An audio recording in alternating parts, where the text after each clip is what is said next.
Alhamdulillah, wa sallallahu ala Sayyidina Muhammad wa alihi wa sallam. Today I would like to talk about the danger and the benefit of technology in short.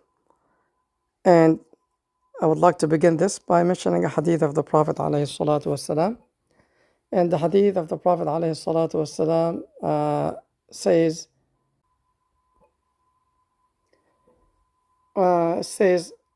من صلى في يوم وليلة 12 ركعة تطوعا.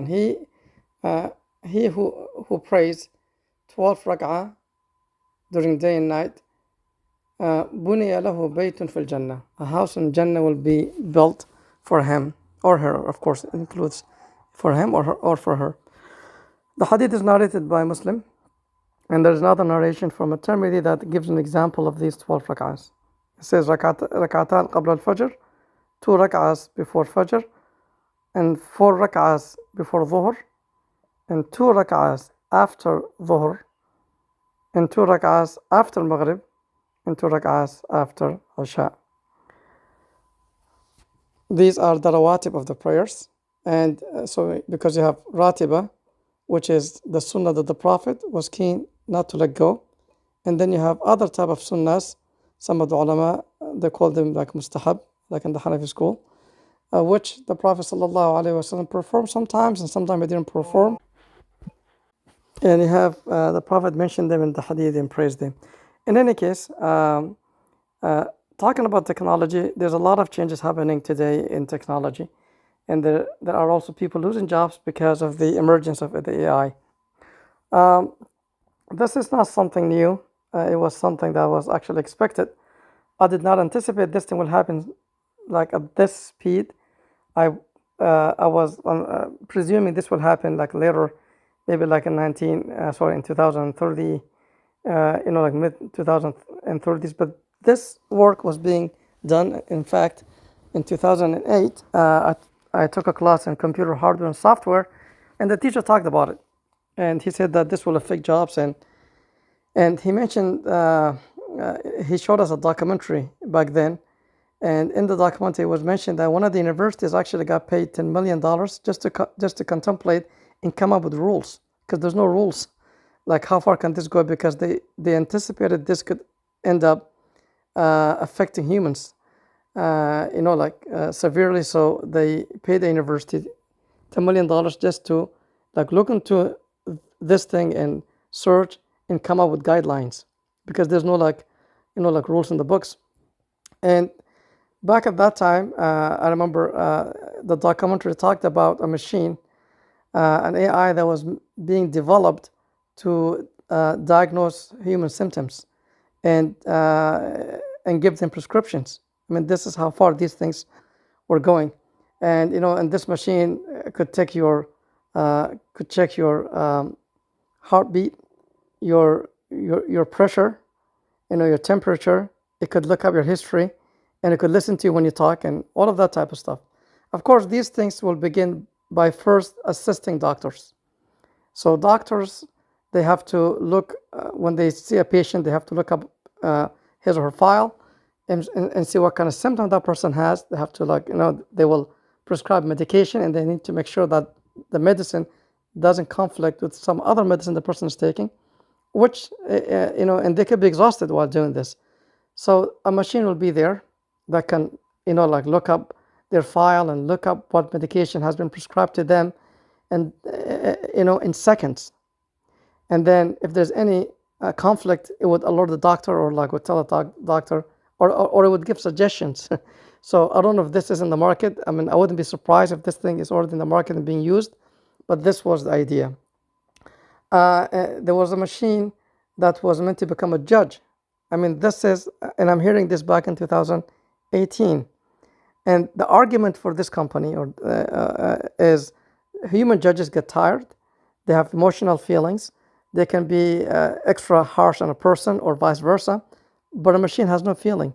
A machine will look at evidence, especially for lower court cases, like car tickets and things of a lower nature. It can look up things. It can compare cases, and it could do all of this in seconds, much faster than a human being. So these are things that are worrying. But then on the positive sides of this AI, and I use them every day because every day I have to, well, almost every week I encounter a system that I may not be familiar with, or I have encountered in the past, but I have forgotten. So then to get a quick answer, I would use an AI, whether it's Gemini or Copilot or ChatGPT, and it would give me like a quick answer, for example. Or I might know the way this thing works, but I can't articulate myself. And then a quick lookup will give me like all the, like, like headlines, and then I can explain to the person better. So those things are helpful when you're working. It can remind you of things. So those are like the good side of these machines, and also bearing in mind that they make mistakes. They're not perfect. They call it hallucinations. Sometimes they hallucinate. So you gotta have it's good to be educated in the field where you're asking a question. So if there's like an error, you can tell, or you can change your question, or you can add more detail so you can get a more appropriate answer from the machine. So that's one thing. That's just kind of talking about what's happening today, and that the fact that these things were known years back, and I'm sure, I mean, I saw the documentary in class in 2018, but it was made before that, and the talk was happening way before that. So these things were expected to happen, and now that it's coming to reality, it's being developed at a very high speed and it's going faster and faster. Now, the thing I wanted to kind of really talk about today is the danger of technology, not just the fact that jobs might be taken, but the other side of technology, things such as social media, TikTok, like the short clips on YouTube and short clips on Facebook that are extremely addictive. And I just want to remind you, so you can go and do your own research. There's like videos and documentaries done about this type of stuff. And these short clips, they make your body release dopamine, which makes you happy. So without going to detailed science, and I'm not a scientist, but kind of in short language, you have a baseline for your dopamine, but then your baseline will be elevated with these machines, which is not good because, for example, there's a baseline for coffee, let's say. If you don't drink coffee, you can still function, and people have functioned in the past without even drinking coffee. But the first time you're being introduced to coffee, you'll be happy. You'll feel a lot of energy the first few times, and you will feel like alert, and all of those good things happens to you. But that feeling is not going to last, because eventually your body will be used to the amount of caffeine you're having every day. Let's say like 1 cup, and your body will demand for that coffee to wake up. So then you might go and increase that dosage to 2 cups a day to get that kick that you had in the past. And basically your body will now adapt to 2 cups, and your body will demand 2 cups at those given times. And if you don't provide it, you feel like sleepy, sluggish, you're not focused as used to be. So your baseline has gone up. And then you might go to a 3rd cup, let's say. So then your baseline, again, your body now demands 3 cups. Also very similar with drugs.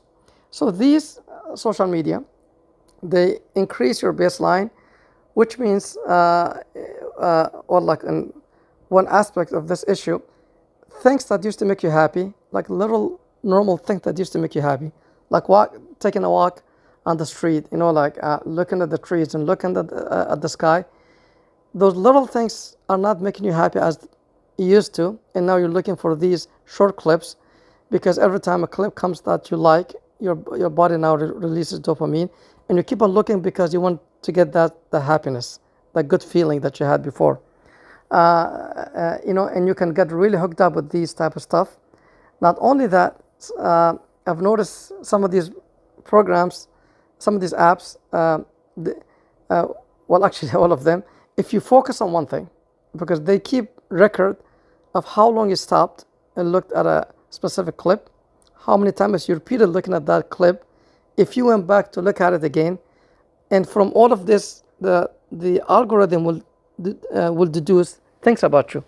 This is what you like, and it will feed you more and more of those type of clips. In fact, I remember I was talking to an elderly friend of mine, and he was telling me there's so much discrimination. He was like really angry in America, and and I was listening to him, and he was like giving example of cases as if they happen every single day. Of course, there's discrimination, but his examples were like wild and more frequent. Like he was talking about black people are being kicked out of the first class on an airplane. And I'm like, no, that's not true. I fly frequently for work and I was never kicked out. And I've even flown first class. I got an offer. I was never kicked out. And he's like, well, they don't see you as a black person. I'm talking about like African Americans being kicked out, blah, blah, blah. I'm like, no, it's not true. I have colleagues who are African American. Nobody is kicking them out. In fact, I know people in management who are African American who fly first class every time, and like directors in IT, and one of them that I know, he flies first class, and he flies frequently. He flies many times, so. And nobody kicked him out, and I was telling him, if someone does this to you, this could be like a major lawsuit. So like, what are you getting all of this information from? And then it turned out he was watching TikTok, and apparently he stopped at some of these videos that talk about racism, and it kept on feeding him this type of information, and to a point, his outlook to reality was, wasn't clean. It was disturbed basically, or he was seeing the world in an alternative reality. So you can have an alternative reality of the world because a specific area of your interest now is being fed to you continuously. A negative news is being fed to you as if it's happening every single day, and some of these stories are fake. They're using a lot of AI to generate realistic looking reports and stories that are fake. Especially, I've noticed TikTok is notorious, and also, I mean, YouTube Short has it too, but it seems to be TikTok is more, like loose on this type of stuff, and even more dangerous. When you go new into these type of platforms, the system doesn't know what's your interest. It will ask you like, what do you like, like when you fill out the forms, and if you don't fill out the forms or don't give enough information, it will throw different videos. It might throw things of nudity, of sexuality. And if the person stops and looks at those type of stuff, it will throw even more and more and more, which is extremely damaging to your mind. And I will let you go and do your own research, because there are legitimate research that talk about this type of stuff and how it damages the mind of a person. And imagine a minor now watching this type of stuff, and that person being raised looking at this type of junk. That could be extremely damaging. In fact, there has been research that talks about how these type of short clips weakens your focus. So like they looked up kids and like youth who grew up watching a lot of those short clips, and they tested them watching a longer video. They can't even stand watching a movie for like 2 hours. A movie, I mean, it's not even like a lecture, because they're used to watching short clips. So they want that dopamine effect, like instantly, like right away, like I want right now. So they don't want to go through the whole movie, through the whole suspense. So if a person can't even watch a movie for like 2 hours on entertainment, mind you, how could that person focus on a lecture, on something beneficial, like for the next 2 hours, or like an hour? That's becomes problematic. So how are you going to grow your brain and learn and watch things that are beneficial, let alone reading? Now reading, even like it requires even more effort to read books, and that's like eventually it's going away, with the exception of a small group of people who are dedicated to always revive their intelligence. So these things can have like major effects. I think it's very important for parents to pay attention to what your kids are watching, to make time out for them not to use technology. Especially, do not let your kid have TVs and like an internet in their bedroom. And technology also gives you the mechanism to control these things, to control, like you can use an IP address. It's called a DNS. You can choose a DNS that filters out anything that is of nudity and this type of stuff, so kids cannot even get to those websites. Those things are available, or you can just set up the computer for those things to be blocked. But again, you have to be like really careful, because what you invest on your kids when they're kids, when they're, like when they're small, what you invest on them in terms of education and advice, this will benefit them when they grow up. But if you just keep on spoiling them and let them lose and let them have whatever they want, that could become very damaging, and then you will end up suffering as a result. I just wanted to mention these things because people are not paying attention to to the danger of this type of stuff. Uh, People are not paying attention to the psychological problems happening with the new generation. There's a lot of problems, and the best way in this to deal with this type of stuff in these difficult times, number one, is to you yourself to be strong in your deen, in your salah. Read your adhkar day and night, to protect yourself from the shayateen, and make sure your kids and your family are reading their adhkar. Make sure they pray their salah, and do it in such a way that you're not, like you're doing it in wisdom. You're not like using like extreme force. So like basically you're not making them repel against the religion.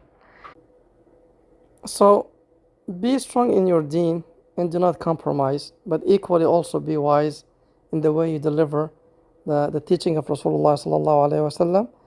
And I end this with the hadith of the Prophet alayhi salatu wasalam, narrated by Bukhari and Muslim. Yassiru wa la tu'assiru, bashiru wa la tunaffiru. Which means make things easy and do not make it difficult. And bashiru wa la tunaffiru, give the good news and do not push people away.